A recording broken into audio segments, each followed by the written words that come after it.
अगर आप चीन की कम्युनिस्ट सरकार की हालत देखेंगे तो समझ जाएंगे कि कोई बहुत बड़ा कांड हुआ है, और सच में हुआ भी ऐसा ही है। जापान की मुरा नाम की कंपनी ने ऐसा ऐलान कर दिया है जिससे चीन हिल गया है। ये कंपनी चीन छोड़कर भारत आ रही है और इस एक फैसले ने चीन के खजाने की बैंड बजा दी है। चीन अब इस पलायन को रोकने के लिए ताबड़तोड़ फैसले ले रहा है, लेकिन क्या वो सफल होगा और भारत को इससे कितना फायदा होने वाला है, चलिए इस पूरी खबर समझते हैं। दरअसल चीन से कंपनियों के पलायन की शुरुआत कोई आज नहीं हुई। 2017 में जब अमेरिका के तत्कालीन राष्ट्रपति डोनाल्ड ट्रंप ने चीन के खिलाफ ट्रेड वॉर छेड़ा, तब से ही कई कंपनियां चीन छोड़ने लगी थी। भारत इसका सबसे बड़ा लाभार्थी बना जब फॉक्सकन और पेट्रोन जैसी दिग्गज कंपनियां भारत आई। लेकिन फिर 2021 में अमेरिका में सत्ता बदली, जो बाइडेन सरकार ने चीन पर नरमी दिखाई और कंपनियों का माइग्रेशन धीमा हो गया। मगर अब फिर से स्थिति बदल चुकी है। अब 2025 में हालात ये है कि चीन से रातों रात कंपनियां भाग रही है और इस बार वजह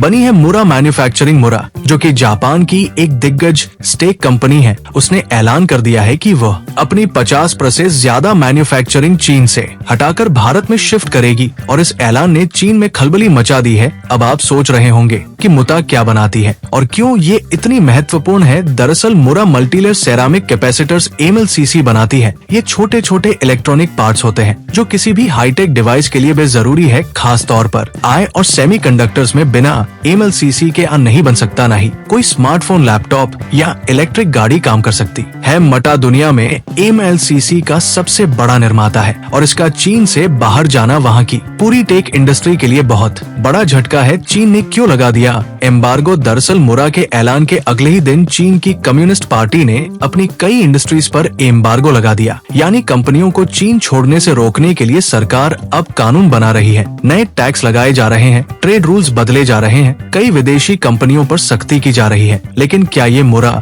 और बाकी कंपनियों को रोक पाएगा? बिल्कुल नहीं। प्राइवेट कंपनियां वहां जाती हैं जहां उन्हें फायदा मिलता है। भारत को इससे क्या फायदा ये भी समझ लेते हैं। दरअसल मुरा और बाकी कंपनियां सिर्फ सस्ती लेबर के कारण भारत नहीं आ रही है। भारत के पास आज एक बड़ी टेक्निकल वर्कफोर्स है जो सेमीकंडक्टर्स, AI और हाईटेक इंडस्ट्री में माहिर है। आज जो भी टेक्निकल एक्सपर्ट्स भारत में काम कर रहे हैं, उनकी सैलरी अमेरिका, यूरोप या चीन के मुकाबले ज्यादा अलग नहीं होती। इसीलिए अब हाईटेक कंपनियां भी भारत का रुख कर रही है। मुरा के इस कदम से भारत को कई फायदे होंगे, जैसे भारत में सेमीकंडक्टर इंडस्ट्री को बड़ा बूस्ट मिलेगा, आई मैन्युफैक्चरिंग में भारत की हिस्सेदारी बढ़ेगी, हजारों नई नौकरियां पैदा होंगी, भारत को विदेशी निवेश में जबरदस्त ग्रोथ मिलेगी। आने वाले समय में क्या होगा मुरादा? तो सिर्फ एक शुरुआत है। आने वाले समय में और भी टेक कंपनियां चीन छोड़कर भारत आ सकती हैं। सवाल यह है कि क्या भारत इस मौके का पूरा फायदा उठा पाएगा? क्या सरकार सेमीकंडक्टर इंडस्ट्री को